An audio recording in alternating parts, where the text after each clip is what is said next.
नमस्कार। आज हम एक ऐसी दुनिया की सैर करने वाले हैं जो है तो अदृश्य पर हमारे जीवन के हर पहलू से जुड़ी हुई है। जी हाँ, हम बात कर रहे हैं सूक्ष्म जीवों की दुनिया की। ये हमारे सबसे अच्छे दोस्त भी हैं और कभी-कभी हमारे सबसे बड़े दुश्मन भी। तो सबसे पहले बात करते हैं हमारे चारों ओर की इस अदृश्य दुनिया की। एक ऐसा छिपा हुआ साम्राज्य जो हमारी पूरी दुनिया पर राज करता है।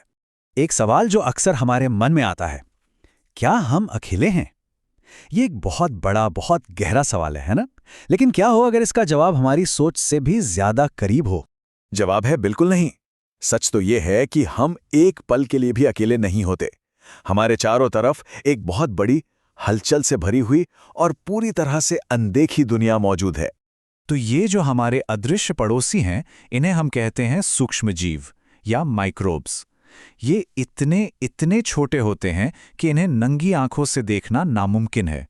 इन्हें देखने के लिए माइक्रोस्कोप चाहिए होता है। पर इनके साइज पर मत जाइएगा। ये पृथ्वी पर शायद सबसे मजबूत जीव हैं। बर्फीली ठंड से लेकर उबलते गर्म झरनों तक, रेगिस्तान से लेकर दलदली जमीन तक, और तो और हमारे शरीर के अंदर भी ये हर जगह मौजूद हैं। तो चलिए इस अदृश्य दुनिया के कुछ मुख्य किरदारों से मिलते हैं। सबसे पहले आते हैं बैक्टीरिया। ये एक कोशिकीय यानी सिंगल सेल जीव हैं और शायद इस माइक्रोब की दुनिया के सबसे मशहूर चेहरे भी यही हैं। फिर नंबर आता है कवक यानी फंगी का। ये मल्टी सेल्यूलर होते हैं, मतलब इनमें एक से ज्यादा कोशिकाएं होती हैं और ये अक्सर झुंड में, मतलब कॉलोनीज में रहते हैं। अरे इन्हें तो सबने देखा होगा, रोटी पर लगने वाली वो हरी फफूंद या ब्रेड को फुलाने वाला यीस्ट, ये सब फंगी तो हैं। अगले किरदार हैं प्रोटोजोआ। ये भी बैक्टीरिया की तरह सिंगल सेल्ड होते हैं और आमतौर पर पानी में पाए जाते हैं। स्कूल में अमीबा और पैरामीशियम के बारे में तो सबने पढ़ा ही होगा, है ना? वो प्रोटोजोआ ही हैं। और आखिर में है शैवाल यानी एल्गी। ये सिंगल सेल्ड भी हो सकते हैं और मल्टी सेल्यूलर भी। और इनके पास एक सुपर पावर है, ये बिल्कुल पौधों की तरह सूरज की रोशनी से अपना खाना खुद बना सकते हैं। इसी को तो फोटोसिंथेसिस कहते हैं। अच्छा, अब एक खास केस की बात करते हैं, वायरस की। ये इस माइक्रोब की दुनिया के सबसे बड़े रहस्य हैं, ऐसा समझिए। बाकी माइक्रोब्स की तरह वायरस अपने आप जिंदा नहीं रह सकते। मतलब उन्हें अपनी संख्या बढ़ाने के लिए किसी जीवित कोशिका की जरूरत होती है, चाहे वो बैक्टीरिया हो, कोई पौधा हो या कोई जानवर। उन्हें उस कोशिका के अंदर घुसकर ही अपनी संख्या बढ़ाना आता है। इसीलिए कहते हैं कि वायरस जिंदा और बेजान चीजों के बीच की एक धुंधली सी लकीर पर खड़े हैं। तो किरदारों से तो मुलाकात हो गई। अब देखते हैं कि हमारी दुनिया की कहानी में इनका रोल क्या है। शुरुआत करते हैं अच्छे वाले रोल से, यानी ये सूक्ष्म जीव हमारे दोस्त और मददगार कैसे हैं। शायद हमें अंदाजा भी नहीं होता, लेकिन ये नन्हे जीव 24 घंटे हमारे लिए काम करते हैं। दूध से दही बनाना हो, ब्रेड को फुलाना हो, यहां तक कि वाइन और दूसरी अल्कोहलिक ड्रिंक्स बनाने में भी इन्हीं का हाथ होता है। यही नहीं, ये हमारे पर्यावरण के सफाई कर्मचारी भी हैं। ये कचरे को गलाकर खत्म करते हैं और मिट्टी को उपजाऊ बनाते हैं। और हां, जिंदगी बचाने वाली दवाइयां बनाने में भी ये हमारी मदद करते हैं। और जब दवा की बात चली ही है तो एक बहुत दिलचस्प कहानी है। मेडिकल हिस्ट्री की सबसे बड़ी खोजों में से एक बिल्कुल अचानक एक एक्सीडेंट की तरह हुई थी। साल था 1929 और अलेक्जेंडर फ्लेमिंग नाम के एक साइंटिस्ट ने अपनी लैब में एक डिश के अंदर कुछ बहुत अजीब देखा। वो अजीब सी चीज एक फफूंद थी जिसका नाम था पेनिसिलियम। फ्लेमिंग ने गौर किया कि जहां जहां ये फफूंद उग रही थी, उसके आसपास के खतरनाक बैक्टीरिया मर रहे थे। बस इसी एक ऑब्जर्वेशन से दुनिया की पहली एंटीबायोटिक पेनिसिलिन का जन्म हुआ। एक ऐसी खोज जिसने मेडिकल साइंस की दुनिया को हमेशा हमेशा के लिए बदल कर रख दिया। लेकिन जैसा हमने शुरू में कहा था, हर कहानी के दो पहलू होते हैं। हर सूक्ष्म जीव दोस्त नहीं होता।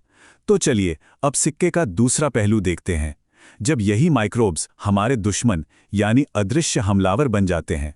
ये जो नुकसान पहुंचाने वाले माइक्रोब्स होते हैं, इन्हें हम रोगाणु या पैथोजेंस कहते हैं। ये बड़े शातिर होते हैं और चुपके से हमारे शरीर में घुस जाते हैं। कैसे? उस हवा से जिसमें हम सांस लेते हैं, उस पानी से जो हम पीते हैं, या उस खाने से जो हम खाते हैं। और एक बार शरीर के अंदर आ गए तो फिर ये काफी गड़बड़ कर सकते हैं। जैसे बैक्टीरिया से टीबी और हैजा जैसी बीमारियां होती हैं, वायरस से चिकन पॉक्स हो सकता है, और प्रोटोजोआ तो मलेरिया जैसी जानलेवा बीमारी की वजह बन सकता है। और ऐसा नहीं है कि ये सिर्फ इंसानों को ही बीमार करते हैं। ये रोगाणु हमारे खाने के स्रोतों पर भी हमला करते हैं। जैसे ये पौधों में सिट्रस कैंकर जैसी बीमारियां फैला देते हैं, जिससे हमारी पूरी की पूरी फसलें बर्बाद हो सकती हैं। याद है वो पेनिसिलियम फंगस, हमारा हीरो? तो देखिए, फंगी का एक डार्क साइड भी है। ब्रेड पर लगने वाली फफूंद को ही देख लीजिए। ये न सिर्फ खाने को खराब करती है, बल्कि ऐसे जहरीले पदार्थ भी पैदा कर सकती है जिससे खतरनाक फूड पॉइजनिंग हो सकती है। देखिए कितनी अजीब बात है, एक ही ग्रुप का एक मेंबर जिंदगी बचा रहा है और दूसरा जिंदगी को खतरे में डाल रहा है। तो सवाल ये उठता है कि हम इस दो-धारी तलवार को कैसे संभालें। चलिए अब देखते हैं कि हम इंसानों ने इन माइक्रोब्स की ताकत को अपने फायदे के लिए इस्तेमाल करना और इनके खतरों से खुद को बचाना कैसे सीखा है। इससे लड़ने का एक सबसे बेहतरीन तरीका है टीकाकरण, यानी वैक्सीनेशन। ये असल में हमारे शरीर के इम्यून सिस्टम के लिए एक ट्रेनिंग जैसा है। इसमें क्या होता है कि कमजोर या मरे हुए रोगाणुओं को शरीर में डाला जाता है। हमारा शरीर इनसे लड़ने के लिए एंटीबॉडीज नाम के प्रोटीन बनाता है और लड़ना सीख जाता है। और सबसे जरूरी बात, हमारा शरीर इस लड़ाई को याद रखता है।